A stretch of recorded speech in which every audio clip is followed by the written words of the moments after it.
رحبوا معايا بالمهندس أشرف مصطفى رئيس مجلس إدارة شركة أركانيا للتطوير العقاري بالدلتا.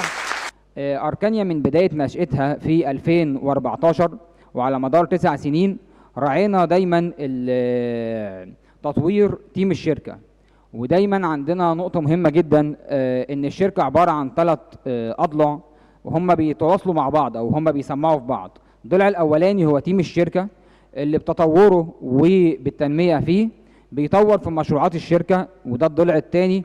والضلع الثالث الاخير هو راس المال اللي بيكون تطويره ناتج عن تطوير تيم الشركة اللي بيطور المشروعات، وبالتالي نقدر نطور راس المال ونعمل سرعة في حركة دوران راس المال.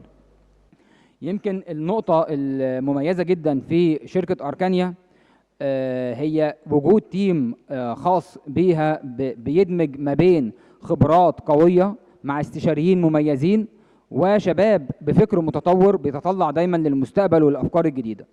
من خلال التيم ده احنا بنقدر ان احنا نعمل بصمة خاصة لكل مشروع.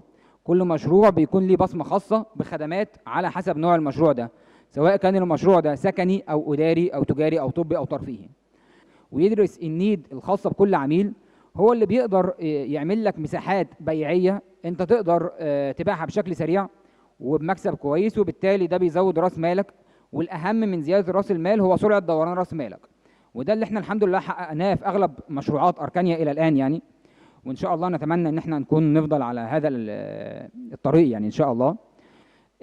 وده من اسباب نجاح الاداره الماليه ان شاء الله عندنا في الشركه، ان احنا ما ينفعش النهارده ان اي مشروع عندنا يتم بيعه قبل تسليمه بشكل كامل، وان ده رؤيه أركانيا في دورها كتطوير عقاري. هي النهارده احنا بنعمل تطوير عقاري، مش بس بتعمل منشأ ويبقى غرضك او الاوبجيكتيف بتاعك ان انا ابيع المنشأ ده بسعر كويس واحقق هامش ربح. اكيد ده طبعا كله ما فيش فصال فيه او ما فيش خلاف فيه، ده من ضمن الاهداف بتاعتنا.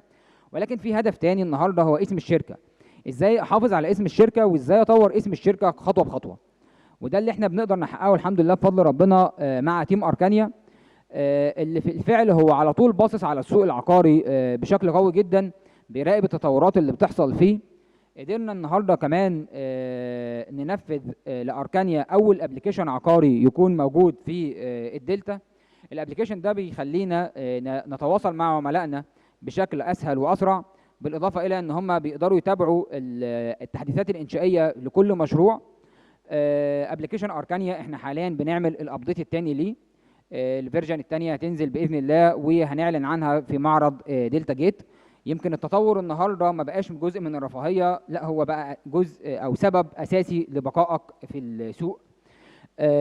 نفذنا اول برنامج استثماري في الدلتا، برنامج بي بارتنر اللي بيتيح الملكيه الجزئيه للعقار.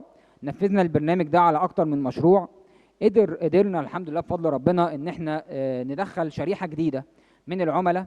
في النهايه بشكركم جميعا واتمنى التوفيق لنا جميعا ان شاء الله.